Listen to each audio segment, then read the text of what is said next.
Sometimes the radio playwright wanted to have a bit of fun. So, long before the Japanese movies had a giant cockroach come out of the sea to eat up Kyoto, or was it South Chicago, I wrote 2 plays that theoretically destroyed everything. One was a story about a growing chicken heart that covered the world, and the other was the one you're about to hear.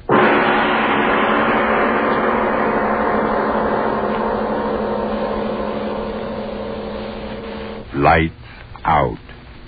Everybody. It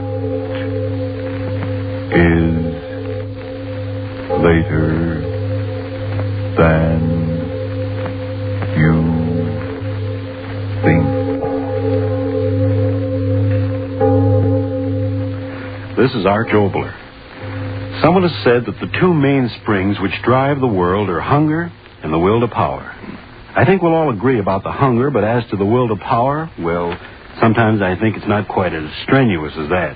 There are some people in this world who don't want to run anything. They just want to be liked.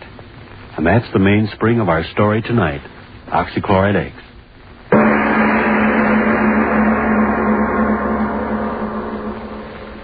So, I says to him, I says, well, sir, I'd like to be obliging, but I really haven't got the time. And he says to me, well, Mr. Jackson, after all, we're making this proposition only to a few outstanding student representatives on the campus. And we do feel that you should be interested in our proposition. Well, so, what did you say? Well, I said, mister, I can't be bothered.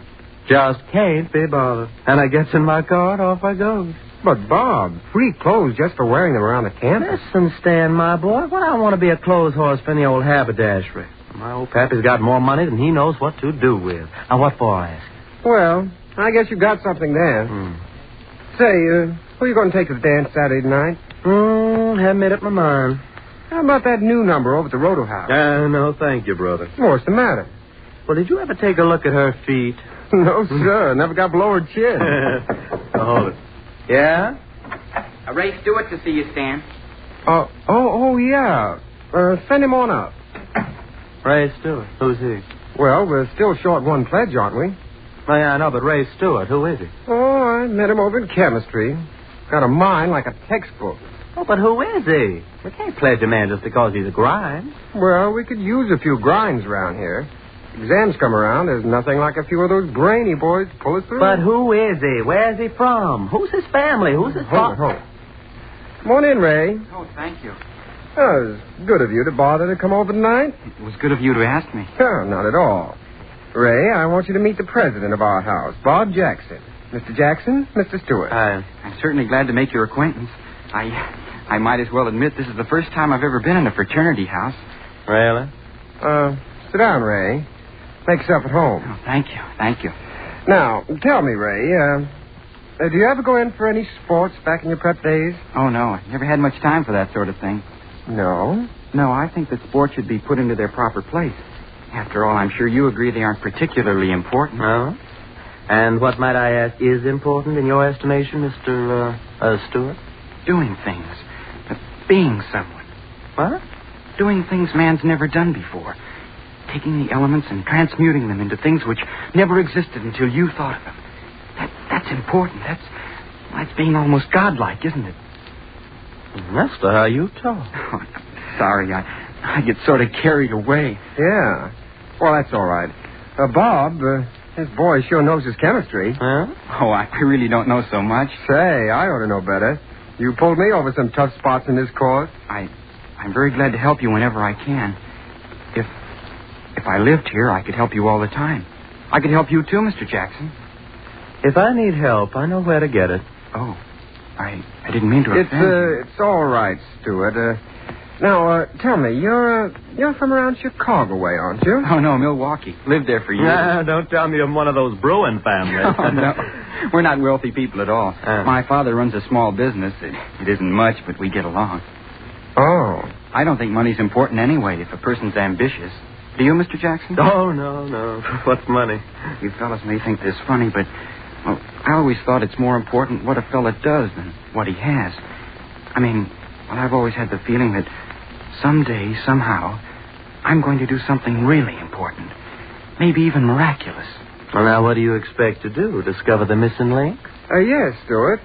What is this miracle you expect to perform? Well, I don't know exactly.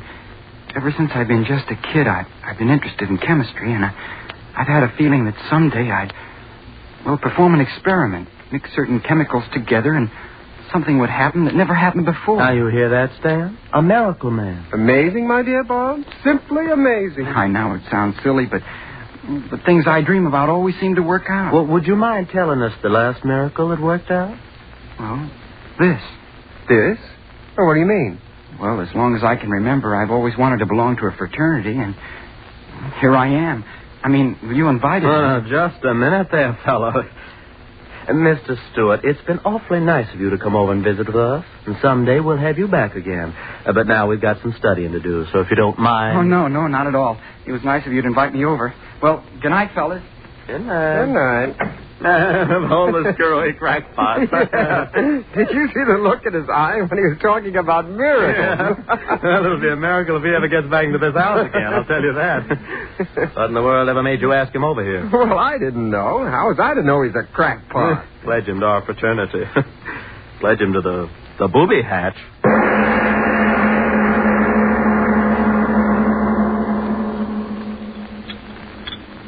Mr. Stewart, if you please. Mr. Stewart? Yes, Professor? Mr. Stewart, might I ask if you're anxious to sever your relationship with this university? No, sir. Then might I ask why in creation you persist in ignoring my warnings? In this laboratory, you're to perform the experiments given you to perform. Understand? Given you to perform. Yes, sir. Then might I ask why you persist in your, shall I call it, original experiments? Perhaps it's your intention to blow up the university.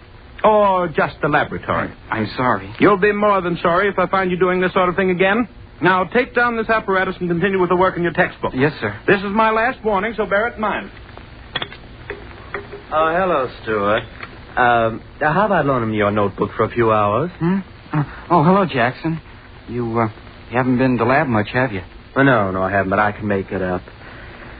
We've been pretty busy over the house. Initiations and all that sort of thing. Yeah. Jackson. Yeah? You never invited me back. I thought maybe you forgot. Oh, well, you know how those things are. I wrote my mother that I was joining your fraternity. Well, that was a sap thing to do. Was it? Well, we hadn't pledged you. Stan simply invited you over so I could talk to you. But you said you wanted me to come back. Oh, now, look here, fella. Don't be stupid about this. We didn't pledge you, so that's that. You're not going to pledge me? Certainly not. But why? I don't have to tell you why. But you've got to tell me. Oh, quit pawing me, will you? All right, you're asking for it, so here it is. We didn't pledge you because we think you're a crackpot. A what? A crackpot. You talk about miracles. You spend every minute of your time here in the lab monkeying around with things you don't know anything about, getting yourself in all kinds of trouble. Yeah, and you look like a first-class screwball. But I'm just trying to make... I don't care whatever it is you're trying. It isn't normal. I'll bet you never had a glass of beer in your life. And if a girl ever looked at you, you'd fall over in a faint. Then you're not going to pledge me? You're not going to No, we're not going to pledge you. So if your mom expects you to be in a fraternity, you better start cooking up one of those miracles, fella. A first-class miracle.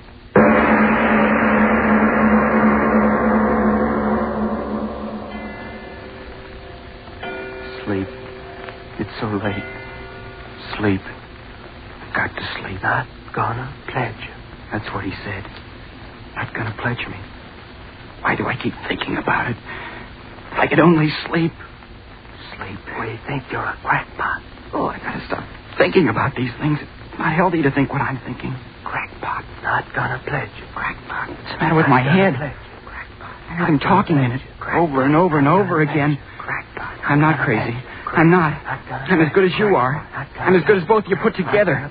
Stop saying that. Stop saying it. I'll show you. I'll show you both. I'm better than you are. I'm better than anybody. I'll show you.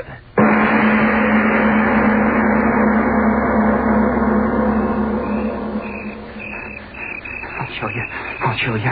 Talk about miracles. I'll give you miracles. The lab. I've got to get into it. I'll give you miracles. It's dark in there. I've got to get in. Oh, blasted door. Got to get in. Window. I'll show you. So dark in here. Got to find a lab table. Got to make a miracle. Who's there? Who's there, I say? Watchman. Come on now. Who's there? Talk up. You don't have to get so excited. I'm a student. Student, eh? Let's have a look at you. That flashlight, you're blinding me. I've got to see who you are, don't I? Yeah, I know you. Seen you on the campus. I told you I'm a student. Well, that don't give you no right to be here after hours. How'd you get in here? Oh, broke a window now, did you? Huh? I didn't break the window. But I heard the glass. So did I, and I followed the man in here. Man, what are you talking about? Give me your flashlight and I'll show you. All right. Here. Look behind you. What? No one will stop me. No one. Miracle. Gotta make one. Got to.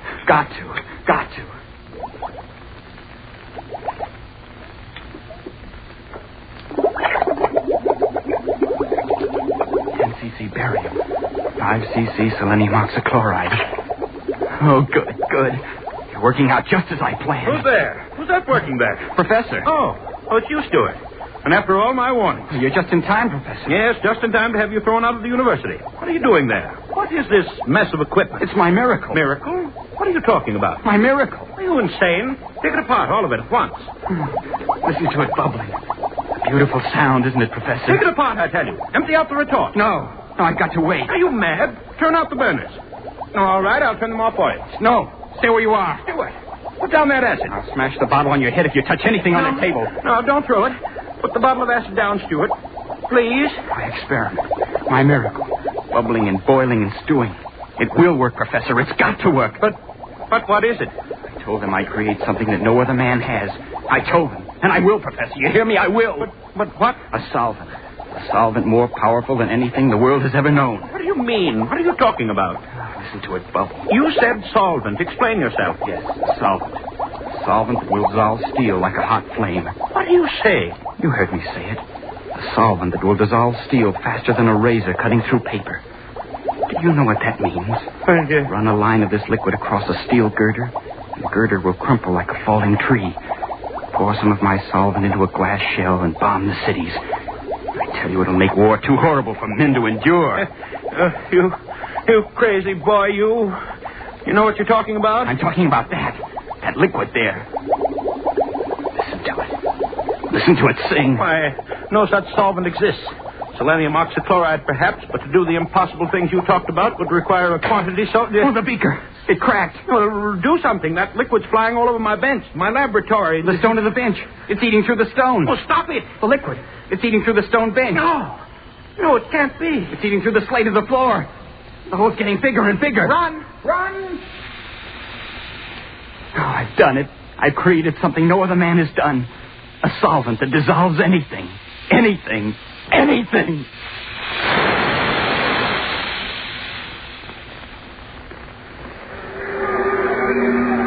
what happened? What's the matter? The lamp. I guess it's on fire. Well, where's the fire? I can't see anything. The whole school's out here. Hey, fellas, what's up? Nobody seems to know. Something's going wrong in the lab. Firemen won't let us in. Something burning? I don't know. Can't get near enough to find out. I can't see any fire. There's plenty of smoke, though. Plenty of excitement. Read about it in tomorrow's paper, I'll bet you. Hey, listen to that sound. Yeah, it sounds like water. Gosh, what is it? Hey, everybody back! The building. It's going to crash.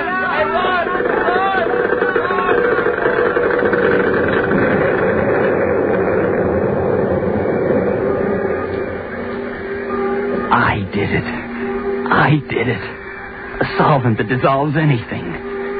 Anything.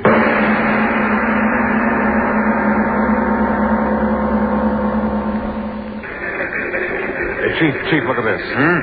What's the matter, Murph? Somebody have sex doublets? Get a load of this, Chief. Came in over the news wires. Read it. Additional on Whitmore University. Mysterious cavity on campus growing larger hourly. More follows. Mysterious cavity. Hey, what is this, a dentist advertisement? Don't you remember, Chief? A couple hours ago, that flash about something eating a hole so big a building fell in it. This is the follow-up. The thing's getting bigger. What do you want to do about it? Forget it. What? Don't you see through a gag when it hits you in the face? Somebody's just having fun on the wires. Ha! Mysterious cavity growing bigger. Well, when it's as big as a hole in your head, that'll be news, Murph. That'll be news. Anything. It dissolves anything. And I did it. I discovered it.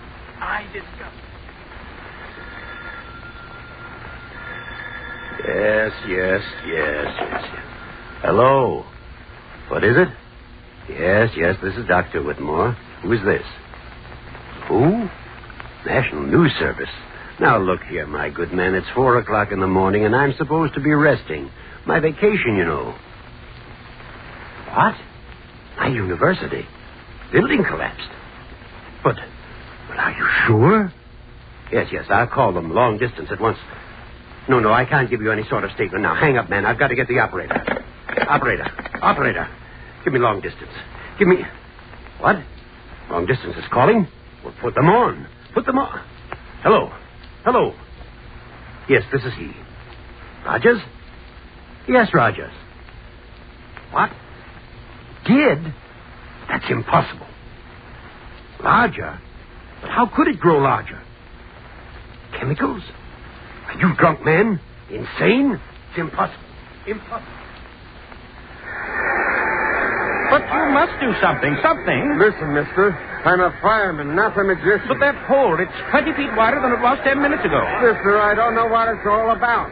No fire and the ground's burning right away. We have $5 million worth of property on this ground. If that whole For spreads... Pete's sake, leave me alone, will you?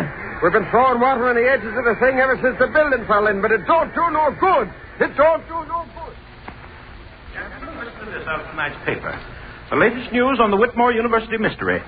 What at first was treated lightly by all newspapers as either a hoax or a shifting of earth stratum has now developed into an authentic yet unbelievable situation. The hole, which began at the site of the chemical laboratory building, is now 300 feet in diameter and spreading with unbelievable rapidity. Fire departments and fire experts from all neighboring communities within a radius of 100 miles have been called in, but have been helpless to combat the rapidly spreading pit. Many conflicting theories have been propounded as to the cause of the cave-in, but at last reports nothing definite had been determined. That's enough, Professor Parker.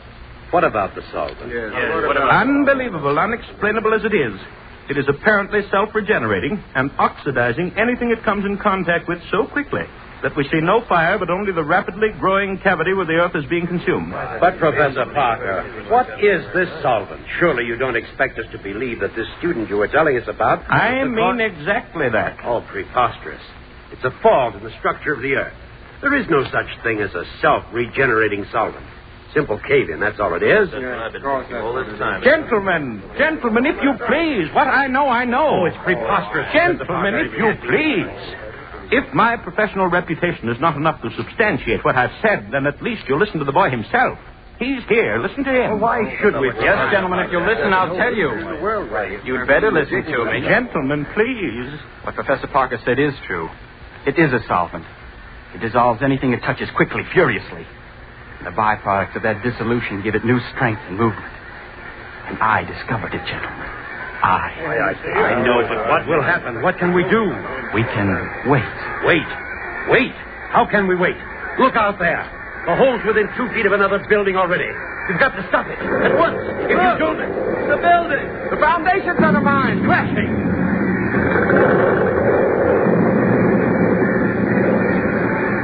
Mother in heaven. Harris Hall. Caved right in the hole. Professor Parker. You boy, listen. Which chemicals did you use? We've got to fight it with chemicals. Spread them around the edge. Neutralize the sulfur. Yes, that's it. Chemicals. We'll neutralize the reaction. No, gentlemen. Listen. You may neutralize the reaction at the edges of the hole. But you forget one thing. What? What are you talking about? The solvent is eating downward at many times the rate it's eating outward. You may neutralize the reaction at the edges of the hole. But have you forgotten? It's eaten the hole 1/4 mile deep already. And it's eating into the earth faster and faster. How are you going to stop that? Faster and faster at an ever-increasing rate, this strange cancer on the surface is eating away. It is now approximately 14 hours since the phenomenon began, and already it has eaten outward a distance approximately 1 mile in diameter, with a resulting damage of over 1.5 million in property. Truly, the most astounding factor in this catastrophe is the fact that the hole is increasing in depth at an unbelievable rate. At our last reports, approximately 10 minutes ago, the pit had reached a depth of approximately 3 miles, and experts apparently refuse to predict how much further this earth cancer will go. What only a handful of hours ago was a quiet section of the country in which stood the Whitmore University is now a great gaping pit in the surface of the earth, out of which rise strange noxious gases as that burning something eats deeper and deeper and deeper into the bowels of the earth. The latest sonic recordings indicate that the shaft has now reached a depth of 11 miles, 2,342 feet. I'm right on the scene and will continue to send reports as quickly as I get them. Sure is a crowd here. Yeah, 500,000, they say. Yeah, watching it and waiting. And for what? Ain't it ever going to stop, Stan? Don't ask me. I don't know. It's going deeper and deeper every minute. There ain't no stopping it. Listen to them. Scared, ain't they? Every one of them. Well, aren't you? Yeah, sure. That hole going deeper and deeper into the ground, and nobody can stop it. And what happens when it gets all the way through, nobody knows. Sure, I'm scared. Scared plenty. Earthquake. Help. Send help. Volcano erupting. City on fire. Martial law declared. Tidal waves sweeping inland. Nothing can stop it. Nothing. Nothing. Earthquake. Fire. Tidal waves. We're coming to an end. Judgment of God. Judgment of God. From Siberia to Cape Town to San Francisco and around the world again. I tell you, the Earth's ripping apart. And I tell you, it's that hole in the ground that's done it. It's affected the rotation of the Earth. Unbalanced things. Yes, and it's biting deeper every minute. What'll happen when it eats through to the other side? The ocean pouring through. We'll die. We'll all die. Who's to blame? Who's to blame? Who's to blame? It's that kid who's to blame. Yeah, we read it in the papers. That crazy college kid. There he is. That's him. That's him. Here's the blame. No, let me go, you fools, you. I've done a great thing, a wonderful thing. Created something no one ever thought of. No, let me down. Let me down. Let me down, you fools. I started the song, but I didn't know this would happen. You can't blame me for a miracle. Throw him in the hole. No. Yes, throw him in the hole. He made it. No, don't throw me down in there. There's no bottom to it. No, no.